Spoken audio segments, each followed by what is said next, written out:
রবারের বেলুনের মতো ফেঁপে ফুলে ক্রমশ বড় হচ্ছে, অথচ ভয়ানক হিংস্র উগ্রকুর নির্মম বুদ্ধিহীন ধ্বংসের করাল দূর। কারণ নিস্তার পাবার কোনো উপায় নেই ওর হাত থেকে। একটা আর্ত চিৎকার শোনা গেল ঘরের মধ্যে থেকে। আমি যা দেখলাম, পেছনে ছোট্ট সেই ঘরটা সেই বিরাট কালো ব্যাঙের ছাতা বা দাদে ভরে গিয়েছে। আজকের গল্প হলো খোলা দরজার ইতিহাস। চলো শুরু করা যাক। সন্তোষ দত্ত আমাদের মধ্যে একজন বড় গাল্পিক। বাইরে শ্রাবণ সন্ধ্যার ঘন মাঠ, মাঝে মাঝে জোনাকি পোকা চলছে। মুখুজ্জে বাড়ির বৈঠকখানায় আমাদের নৈশ আড্ডা বসছে। না না, ও সব কিছু না, শুধু চা। আর আছে গরম মুড়ি, কচি শশা, নারকেল কুচি। সন্তোষ দাস কলকাতা থেকে দুদিন এসছেন, পরলোক তত্ত্বের আলোচনা করেন। এই সম্বন্ধে প্রবন্ধ লিখেছে, নাম আছে। সন্তোষবাবু এই গ্রামে জামাই, মাঝে মাঝে আসেন, কারণ শ্বশুরবাড়ির সম্পত্তি তিনি উত্তরাধিকারী। মাসে এক দুবার আসেন। আমাদের গ্রামে নতুন কলেজে নতুন মাস্টার মশাইরা একটা মেস করেছেন। 5-6টি উচ্চশিক্ষিত যুবক মাস্টার মেস থেকে মুখুজ্জে বাড়িতে রোজ সন্ধ্যায় আড্ডা দিতে আসেন। আমিও এই দলের একজন বটে, তবে আমি মেসে থাকি না। এই গ্রামে আমার পৈতৃক ভিটা। রামবাবু দর্শন ও ন্যায়ের অধ্যাপক। তিনি বললেন, আমি প্রমাণ করতে পারি। আপনি প্রমাণ করতে পারেন যে বড়লোক আছে? না, তবে প্রমাণের ব্যাপারে নয়, তবে আমি আপনাকে একটা ঘটনা বলতে পারি। বলুন কি ঘটনা? তার চেয়ে আপনি বিশ্বাস করেন? করি। কি করে জানলেন বড়লোকের ব্যাপার? সবই আমি জানি। ওসব বড় অস্পষ্ট কথা। এর চেয়ে বড় সত্যি কথা খুব কম মহাপুরুষের মুখ দিয়ে বেরিয়েছে। প্রমাণ করা অত সহজ নয়, তবে একাত্রা ঘটনা বলি শুনুন। তার চেয়ে ভালো হয় যদি রেখাকে নিয়ে এসে একদিন আপনাদের সামনে প্রেত নামিয়ে দেখিয়ে দেওয়া যাক। কে রেখা? রেখা চক্রবর্তী একজন বড় মিডিয়াম। তারই শক্তির জন্য সোসাইটি তার মা 2 ভাইকে পুষছে। তা রেখা চক্রবর্তীর বয়স কত? 17-18 হবে। আশ্চর্য শক্তিও। অনেক অবিশ্বাসী নাস্তিক লোক রেখাকে দেখবার পর আমাদের সোসাইটির মেম্বার হয়েছে, কিন্তু এবার আমরা ওকে ছেড়ে দিচ্ছি। কেন? খোলার দরজা পেয়ে পরলোক থেকে বড্ড অবাঞ্ছিত খারাপ লোক এসে ঢুকে পড়ে। কোথায় ঢুকে পড়ে? মিডিয়ামের দেহে। রেখার শরীরটা তো হলো খোল, খোলের মধ্যে ঢুকে পড়ে পরলোকবাসী বহু দুষ্ট আত্মা। ওর দেহটাকে নিয়ে তারা সবাই ছিনিমিনি খেলতে শুরু করেছে। অদ্ভুত ফেরারি ডট। মশাই শিক্ষিত পণ্ডিত লোক, প্রত্যক্ষত একটা প্রমাণ চাই। আপনাদের ন্যায়শাস্ত্রে কি বলে? হ্যাঁ, তো অনুমানের চেয়ে প্রত্যক্ষ বড় প্রমাণ আর কি হতে পারে বলুন তো? চলুন আমার সঙ্গে। 67 নম্বর নন্দবাগান স্ট্রিট। রেখা ও তার মা ভাইয়ে ছোট একটা ঘরে ওই ঠিকানায় থাকে। গরিব বড্ড, কিন্তু সোসাইটি খেতে পড়তে দিচ্ছে বলে একটি মেয়ে তার সব কিছু বিসর্জন দিতে পারে না। তার নিজ দেহটা আর তার দখলে থাকছে না, অপরে দখল করে নিচ্ছে। এর মানে খুবই সহজ। রেখাকে তার দেহ থেকে তাড়িয়ে দিয়ে অন্য দুষ্টু আত্মা এসে সেখানে জুড়ে বসছে। ন্যায়ের অধ্যাপক রামবাবু নিজের মতো অটকতা খুঁজে পেলেন, হেসে বললেন, এই জন্যই তো লোক আপনাদের কথা বিশ্বাস করে না। আচ্ছা, বলে যান শুনি। সন্তোষবাবু বললেন, না না, আপনাদের নিয়ে যাব নন্দন বাগানে। বললে তো আর বিশ্বাসই করবেন না। আমরা বললাম, হ্যাঁ সেই তো ভালোই। রামবাবু বলল, সে তো ভালোই, তবু আগে বলুন কি হয়। সন্তোষবাবু বললেন, হবে আর কি, সেদিন সেখানে রেখার মা বসে আছে। রেখা গিয়ে বলল, দিদি, আমার শ্রাদ্ধটা পর্যন্ত তোমরা করলে না, আমার জন্য গয়ায় গিয়ে পিণ্ডদান করো, তোমাদের ভালো হবে। ওর মা বলল, কে তুমি? আমি পারুল, হেমনগরের পারুল। তুই তো অনেক দিন মরে গিয়েছিস রে পারুল। গিয়েছি তাই কি, রোজ তোমাদের বাড়িতে আসি, হেমনগরে যাই, সোদপুরে বর্দে শ্বশুর বাড়িতেও যাই। মনের গতিতে যাতায়াত আমাদের, কোনো কষ্ট নেই। কিন্তু ওপরেই আমি উঠতে পারি না, পৃথিবী যেন টেনে রেখেছে। পিণ্ডদান করলে পৃথিবীর বন্ধন কাটিয়ে আমি চলে যাব। আমি চলি দিদি। একটা হিন্দুস্তানি মেয়ে রেখার দেহে ঢুকবে বলে ঘুরঘুর করছিল। আমি তাকে তাড়িয়ে দিয়েছি।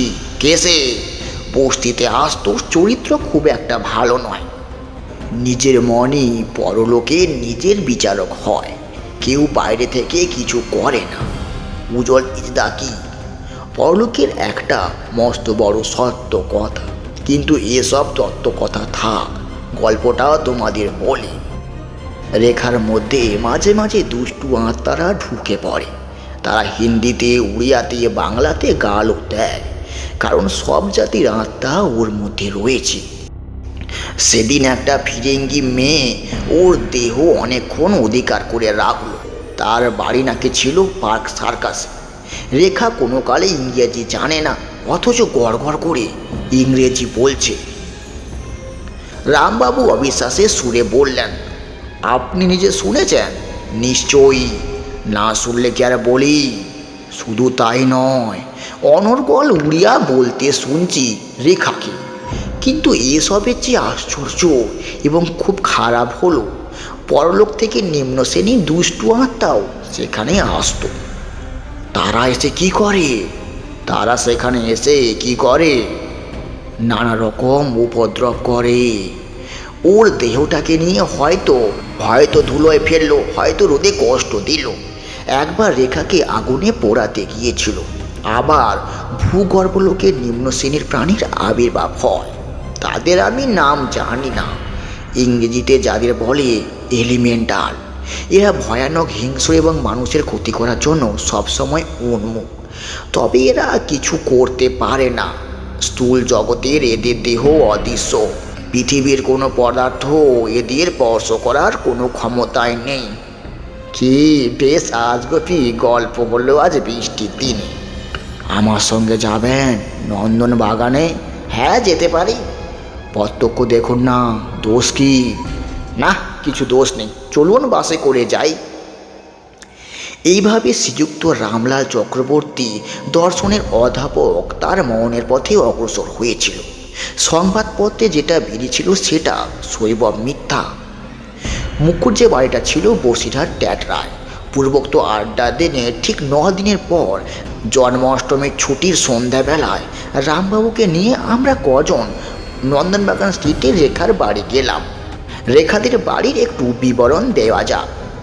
একটা পাশের দরজা দিয়ে ওদের বাড়ি ঢুকেই সামনে একটা রোয়াকের সামনে দুখানা দক্ষিণমুখী বড় ঘর, পেছনে একটা ছোট ঘরের পেছনে ছোট্ট একটা বারান্দা। আগে এখানে বোধহয় রান্না হতো, উনুন পাতা আছে।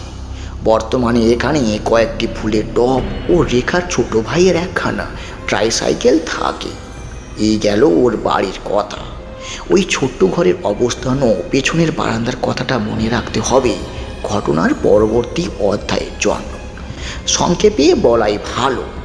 রেখা আমাদের চা এনে দিল। সন্তোষবাবু বললেন, আজ আমাদের বন্ধু রামলাল চক্রবর্তী এখানে এসছেন, ওকে একটু দেখাতে হবে।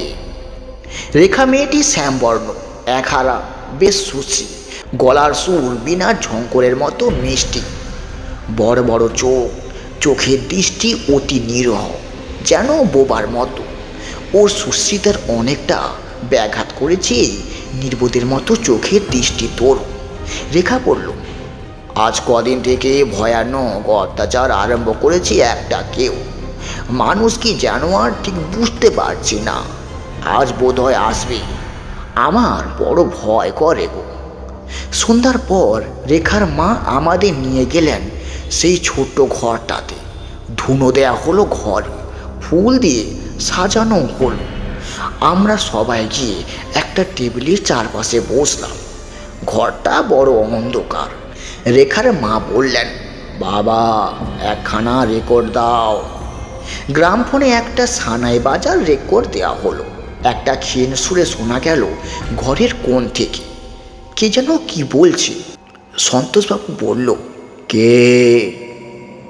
ক্ষীণ সুরে মেয়ালি কণ্ঠস্বর বলল, আজ আপনারা রেখাকে সার্কেলে বসতে দেবেন না। কেন, আপনি কে? আমি রেখার পিসি নীরদাবালা। আজ ওর শরীরটা তত ভালো নেই। অনেকগুলো বাজে লোক অপেক্ষা করছে ওর দেহের মধ্যে প্রবেশ করার জন্য। এখনো আছেন নাকি? আর কোনো শব্দ শোনা গেল না। খানিকটা সময় কেটে গেল। অন্ধকারে যেন ঘরের বাতাস ভারী হয়ে উঠছে। রেখার চকত্তিরে কোনো সারা শব্দ নেই, মাঝে মাঝে ওর নাক ডাকার শব্দ ছাড়া। কিছুক্ষণ পর নির্দ্বিধা রেখার মুখ দিয়ে আবার কে যেন একটা গম্ভীর সুরে বলল, মালতী, ও মালতী। সন্তোষবাবু বললেন, কে আপনি? মালতী আজ এখানে আসেনি। আমি তার স্বামী। এলে বলবেন তার খোঁজ করছি। আজ মিডিয়ামকে উঠিয়ে দিই, আজ বড় বিপদ। কেন? রেখা আবার ঘুমিয়ে পড়ল। আর কোনো কথা তার মুখ দিয়ে বেরোলো না। রাত ক্রমশ বেশি হল, আর কেউ আসেও না। প্রায়